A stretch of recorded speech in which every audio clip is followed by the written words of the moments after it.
Voilà, comme je l'ai dit, aujourd'hui c'est du bijou dont on va parler. Et sans plus tarder, nous allons aller donc dans Timothée, donc 1 Timothée 2. Voilà, donc je vais lire la parole, donc c'est à partir du verset 9. Je vais lire la parole de Dieu au nom puissant de Yahushua HaMashiach. Voici ce que dit l'apôtre Paul. Donc le titre de ce passage, c'est l'attitude des femmes dans l'Église. Je veux aussi que les femmes, vêtues d'une manière décente, avec pudeur et modestie, ne se parent ni de tresses, ni d'or, ni de perles, ni d'habits somptueux, mais qu'elles se parent de bonnes œuvres, comme il convient à des femmes qui font profession de servir Dieu. Donc je veux reprendre le passage.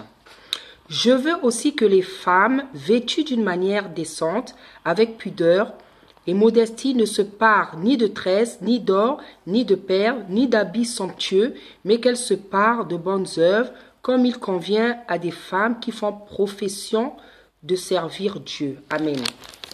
Donc, bien-aimés dans le Christ, ici, l'apôtre Paul,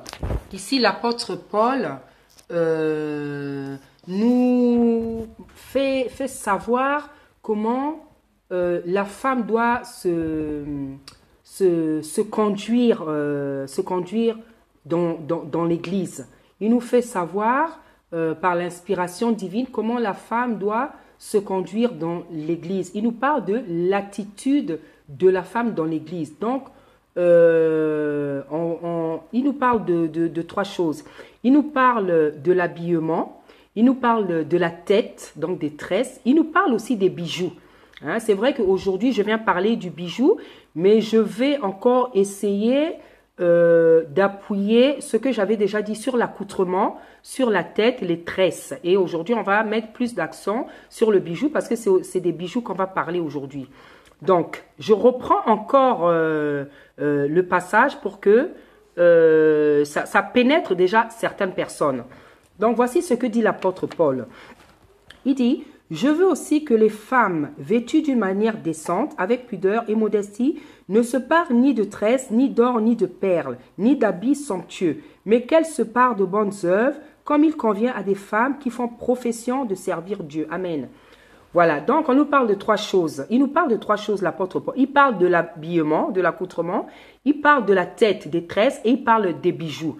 Donc, en ce qui concerne l'habillement, qu'est-ce qu'il dit? Il dit, je veux aussi que les femmes vêtues d'une manière décente et avec pudeur et modestie. Donc, concernant l'habillement, l'accoutrement, l'apôtre Paul, de la part du Saint-Esprit, nous demande de nous habiller de manière décente, de nous habiller avec pudeur et de nous habiller avec modestie. La modestie, c'est quoi? C'est la simplicité. C'est tout simplement la simplicité. La pudeur, c'est quoi? Tu dois t'habiller de sorte à cacher ton corps. C'est-à-dire que tu ne dois pas mettre des habits qui montrent les formes de ton corps parce que ça ne fait pas décent du tout. Hein?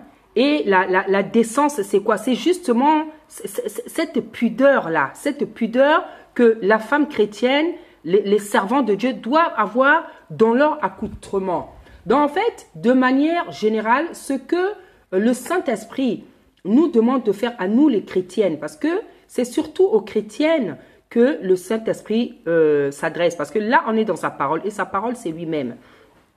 Ce que Dieu nous demande, bien mêlé dans le Christ, je pense que je ne veux pas vous l'apprendre, ce sont des choses qui ont été déjà dites par différentes servantes de Dieu. Ce que Dieu demande à ses servantes, à ses filles, à ses enfants, c'est de s'habiller avec pudeur, avec modestie et avec décence. C'est-à-dire, tu dois t'habiller correctement, tu dois t'habiller simplement. En fait, ton accoutrement ne doit pas être sujet de scandale, d'orgueil ou de distraction. Voilà. Quand tu viens à l'église, ton accoutrement ne doit pas être un sujet de scandale. Tu ne dois pas venir, l'accoutrement ne doit pas faire en sorte que tu sois une pierre d'achoppement pour les autres. C'est-à-dire que tu deviennes un sujet de distraction ou de scandale. Tu ne dois pas choquer les gens par ton accoutrement. Tu sais, ma sœur bien-aimée, on peut très bien être belle dans la simplicité. Tu peux très bien être belle en étant habillée simplement. Hein? Tu peux être très belle en étant habillée simplement. Il n'y a vraiment pas de problème. Hein? L'habit que tu vas porter, si tu portes par exemple un habit, l'habit d'un grand couturier, et que l'étiquette est derrière ton habit, si par exemple je sais pas quel nom de couturier ou de styliste je pourrais donner, si l'étiquette est derrière l'habit, personne ne saura que